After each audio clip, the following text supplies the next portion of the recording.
Rewari today, खबरें जो सबसे पहले पहुंचाए आप तक।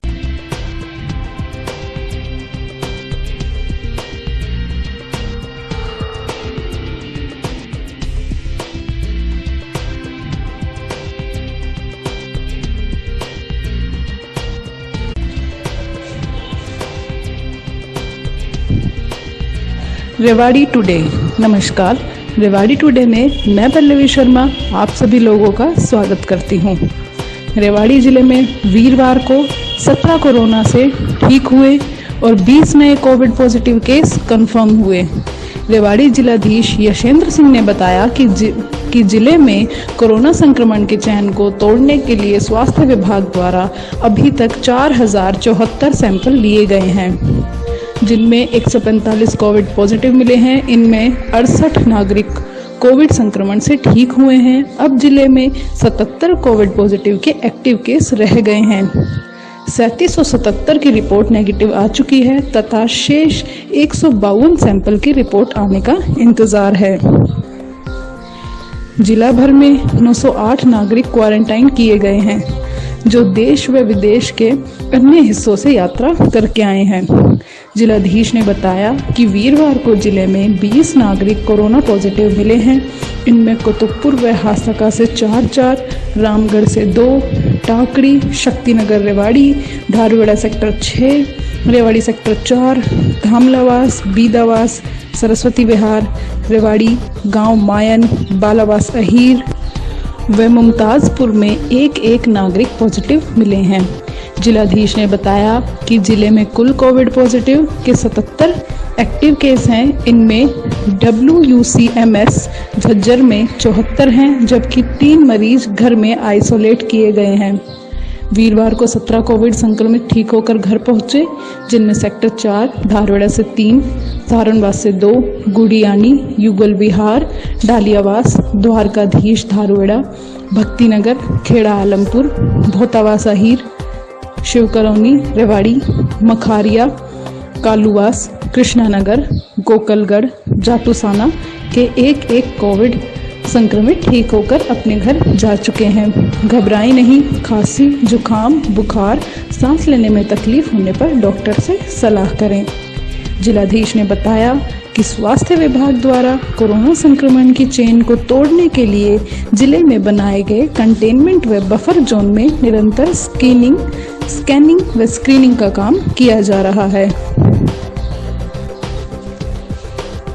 किसी भी नागरिक को खांसी, जुकाम, बुखार व सांस लेने में तकलीफ होने पर उक्त नागरिक का सैंपल जरूर लें, ताकि जिले में कोरोना संक्रमण की चेन को तोड़ा जा सके। उन्होंने कहा कि नागरिक घबराएं नहीं, जिले में चिकित्सा सुविधाओं की कोई कमी नहीं है। ILI लक्षण प्रतीत होने पर तुरंत अपने डॉक्टर से सलाह करें। बुधवार को लिए गए 67 सैंपल। CMO ने बताया कि वीरवार को जिले में 20 कोरोना पॉजिटिव केस कंफर्म हुए हैं। वीरवार को कॉन्ट्रैक्ट ट्रेसिंग व ILI के आधार पर 67 सैंपल लिए गए हैं।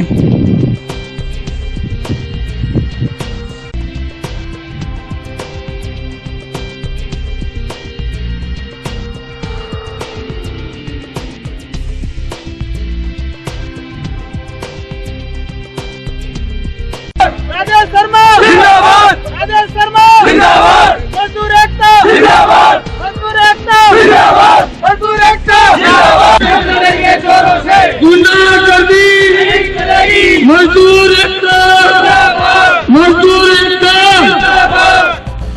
सभी साथियों को आज हमारे न्यूज़ चैनल रेवाड़ी टुडे में हम आपकी मुलाकात करा रहे हैं रेवाड़ी के समाज सेवक राजेश शर्मा जी से, जो कंपनियों के मजदूरों के लिए शुभ चिंतक बनकर उनको कंपनी में स्थायी कराने के लिए अपना अभियान चलाए हुए हैं। पहले बावल औद्योगिक क्षेत्र के सेक्टर 3 में ग्रीन हैक में कर्मचारियों को पक्का करवाया। उसके बाद नैरोलैक पेंट में पक्के करवाने में सफलता हासिल की और अब इन्होंने अपना रुख पार्ले जी की तरफ किया हुआ है। आइए मिलवाते हैं राजेश शर्मा जी से, जिनसे बात कर रहे हैं हमारे SSP टाइम्स के संपादक श्री पवन कुमार जी। राजेश जी, आपका हमारे प्रोग्राम में स्वागत है।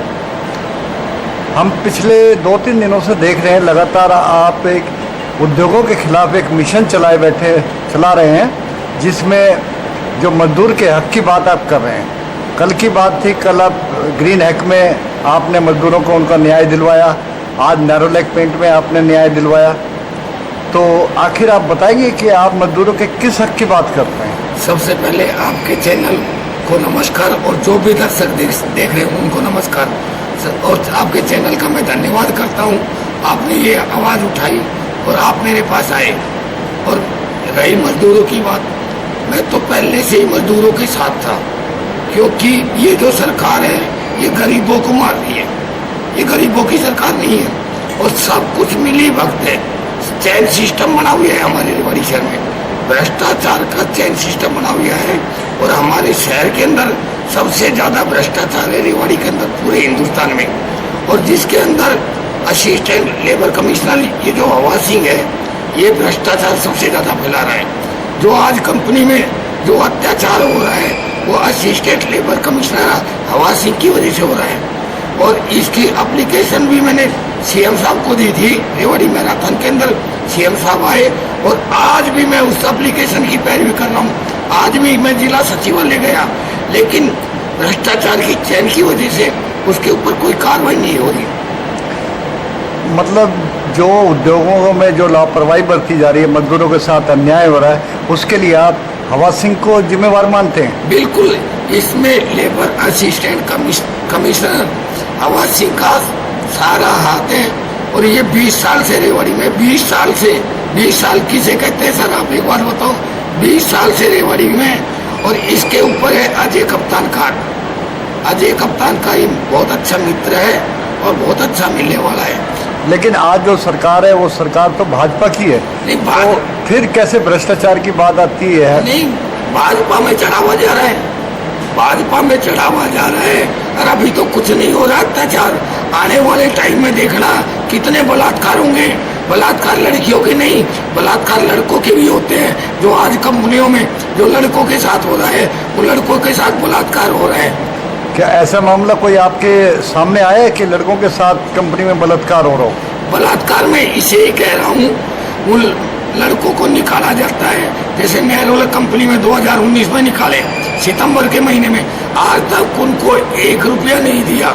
अगर नोटिस दिए किसी कंपनी से निकालते हैं तो 3 महीने की सैलरी देते हैं। ना तो 3 महीने की सैलरी दी, ना CL PL उनका कुछ नहीं मिला है, ग्रेजुएटी कुछ नहीं मिली है।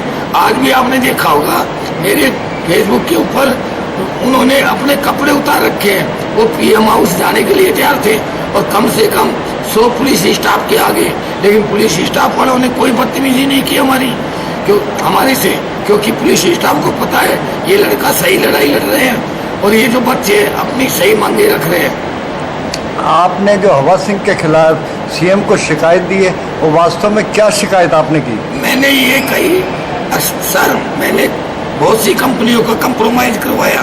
सभी कंपनी में पहले कंप्रोमाइज हुआ और सबको पैसे मिले, लेकिन उन कंपनी वालों लड़कों ने मेरे से हाथ जोड़ के कही, शर्मा जी सबसे अच्छा काम अगर आप करो तो ये काम कर दो। ये लेबर असिस्टेंट कमिश्नर है हवा सिंह, ये 20 साल से रेवाड़ी में, इसकी बदली करवाओ, इसकी इंक्वायरी करवाओ। फिर मैंने उनके ऊपर विश्वास नहीं किया, मैंने जांच पड़ताल की। इसकी कई जगह कोठियाँ हैं और बड़ी बड़ी इसके पास गाड़ियाँ हैं। तो जब मेरे को पता चला इसकी इतनी तनख्वाह है और इतना इसके पास कहाँ से आया, तो मैंने CM साहब को इसलिए एप्लीकेशन दी, अगर नौकरी लगने से पहले इसके पास कितनी प्रॉपर्टी थी और अब इतनी कहाँ से आई। तो आप कंपनियों के जो मैनेजर हैं, HR मैनेजर हैं, उनके खिलाफ भी आपने कोई इस तरह का कदम उठाया कि उनके पास पिछले 10 सालों में, 15 सालों में इतनी प्रॉपर्टी कहाँ से आई? नहीं, मैं उठाता रहता हूँ। वो एक्चुअल में क्या है, प्राइवेट नौकरी होगी, प्राइवेट सेक्टर में इनका कुछ नहीं हो सकता। सरकारी जो कर्मचारी होता है वो ज़्यादा भ्रष्ट होता है। और जैसे असिस्टेंट लेबर कमिश्नर हवा सिंह है, ये इसकी चैन सिस्टम ऐसी बनी हुई है, जब तक रेवाड़ी शहर से इसकी बदली नहीं होगी, इंक्वायरी नहीं होगी, तो रेवाड़ी शहर में इतनी भुखमरी मचेगी, लोग आपस में मारेंगे खाएंगे। कंपनी के जो लेबर है आज इतनी निकाली जा रही है, और इसके यहाँ किसी प्रकार की सुनवाई नहीं है। 3 दिन से लगातार हम इसके ऑफिस में आ रहे हैं, 5-5, 7-7 घंटे बैठते हैं, नाराबाजी लगाते हैं, लेकिन ये पुलिस बुला लेता है, हमारी दरिया वहाँ से समेटवा देता है। पुलिस ने हमारे से बदतमीजी नहीं की, हम दरिया समेट लेते हैं, क्योंकि मैं पुलिस का बहुत मान सम्मान करता हूँ।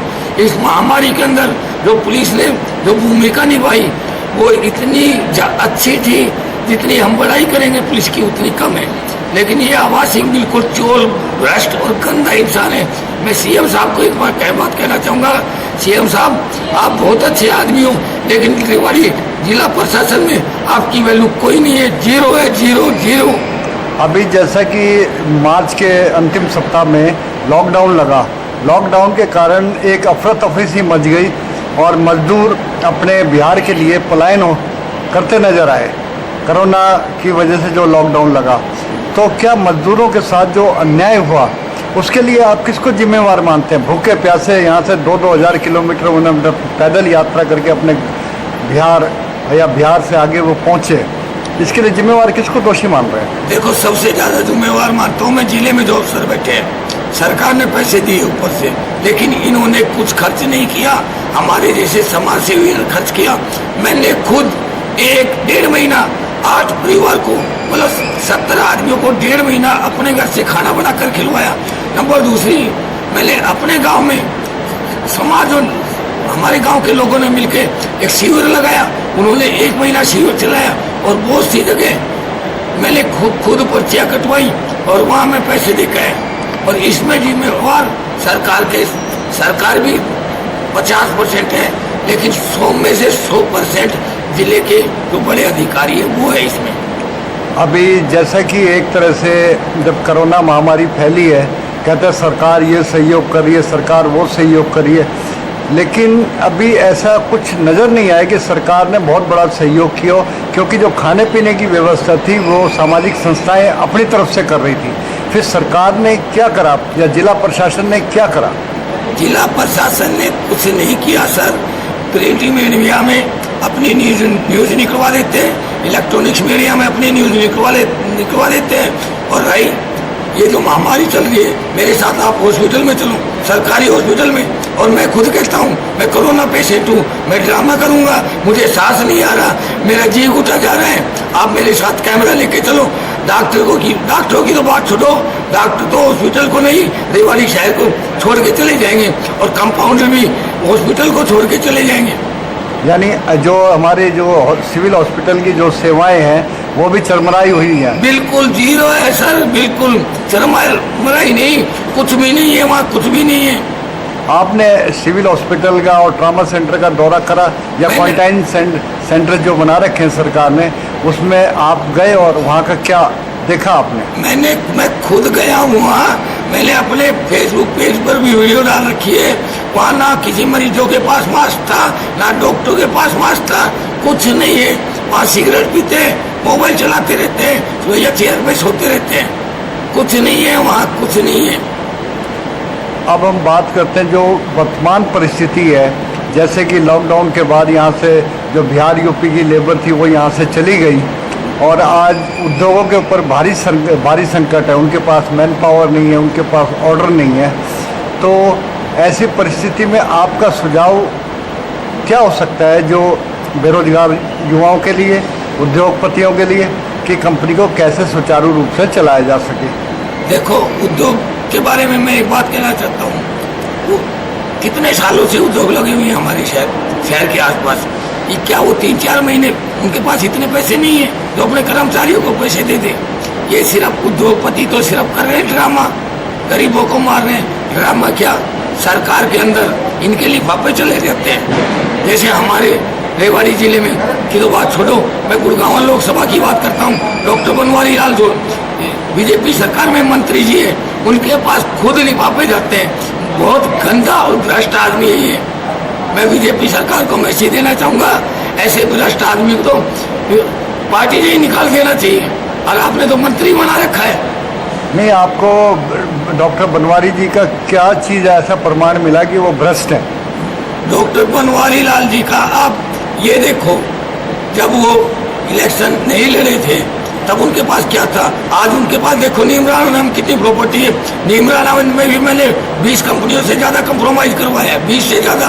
और वहाँ लोग कहते हैं अब भाई साहब आप बावल विधानसभा से हो, हरियाणा से हो, और आपका जो मंत्री है हमारा सारा नीमराना खरीद लिया इसने। तो आप में ऐसा क्या हुनर है, ऐसी क्या योग्यता है, या ऐसा कौन सा पद है जिस कारण कंपनियां आपकी बात मान के मजदूरों के साथ समझौता कर लेती हैं? आप में ऐसी क्या चीज़ काबिलियत नजर आई? मैं आपको बताऊं, मैंने 29 अनशन किए हैं, 150 दफा रक्तदान किया है। बर्फ के पानी से 30 दिसंबर 2017 को मैं नहाया, 3 दिन में मेरे को होश आया। मेरे को, मैं जहाँ भी रहता हूँ, मैं भ्रष्ट आदमी को, उन चोरों को कहता हूँ मुझे अपनी ज़िंदगी से प्यार नहीं है, मुझे अपने देश से प्यार है, अपने देश के गरीबों से प्यार है। इसके लिए चाहे मुझे कुछ भी करना पड़े, मैं वो करने के लिए तैयार हूँ। अगर इनके साथ अगर नाजायज होता है तो मैं बहुत कुछ करने के लिए तैयार हूँ। और तुम्हें जहाँ फ़ोन करना हो 2 घंटे 4 घंटे मेरे को दे दो, 10 घंटे दे दो, जो तो टाइम मेरे को दोगे मैं उसी टाइम आऊँगा, लेकिन गलत नहीं होने दूंगा बिल्कुल भी। आज जैसे कि उद्योग हमारे राजस्थान और ये हरियाणा में बावल, दारोड़ा, नीमराना, शाजापुर, भिवाड़ी, इस एरिए में जो उद्योगों में जो एक मजदूर क्लास वर्ग है वो स्थानीय कम और बाहर से लोग ज़्यादा आ रहे हैं। तो इस बारे में आपने कोई ऐसे कभी सोचा कि स्थानीय लोगों को रोजगार मिलना चाहिए कंपनियों में? देखो, स्थानीय लोगों को कम से कम 80% को मिलना चाहिए, 20% बाहर के रखो। दुष्यंत चौटाला जी ने जैसे कहा था, दुष्यंत चौटाला जी भी झूठे निकले।